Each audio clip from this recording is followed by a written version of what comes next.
ಮಾರಿ ಹಬ್ಬ ಅಂದ್ರೆ ತಂಬಿಟ್ಟು ಮ್ಯಾಂಡೇಟ್ರಿ. ನಮ್ಮ ಮನೇಲಿ ನೈಟ್ ರೆಡಿ ಮಾಡಿದ್ರು ದೊಡ್ಡಮ್ಮ.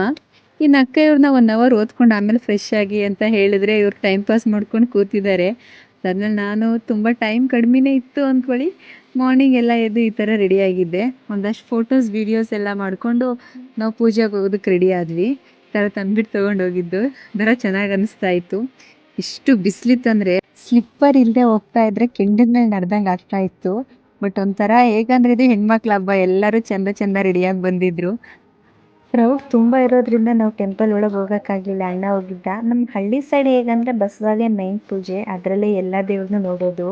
ನೀವು ಊಟ ಮಾಡ್ಕೊಂಡು ಮಲ್ಕೋ, ಕಣ್ಣೆಲ್ಲ ಕೆಂಪ್ತಾವ. ಹಂಗಾರೆ ಓದ್ಕೋ. ಓದೋದನ್ನ ಬಿಟ್ಟು ಎಲ್ಲ ಮಾಡ್ತಾರೆ ಹುಡುಗರು. ಸೊ ನಾವು ಮಾರ್ನಿಂಗ್ ದೇವ್ರು ನೋಡೋಕ್ಕಾಗಿಲ್ಲ. ಈವ್ನಿಂಗ್ ಮತ್ತೆ ರೆಡಿಯಾಗಿ ದರ್ಶನಕ್ಕೆ ಅಂತ ಹೋಗಿದ್ವಿ. ಈವ್ನಿಂಗ್ ನಾನು ಈ ಥರ ಸ್ಯಾರಿ ಹಾಕ್ಕೊಂಡಿದ್ದೆ. ಫೈನಲಿ ದಡದಳ್ಳಿ ಗ್ರಾಮ ದೇವತೆ ಮಾರಮ್ಮನ ದರ್ಶನ ಆಯಿತು. ತುಂಬ ಚೆನ್ನಾಗಿ ಅಲಂಕಾರ ಮಾಡಿದ್ರು ದೇವರಿಗೆ. ಡೇ ಫುಲ್ ಪಾಸಿಟಿವ್ ವೈಬ್ಸ್ ಅಂತ ಹೇಳ್ಬೋದು. Thank you.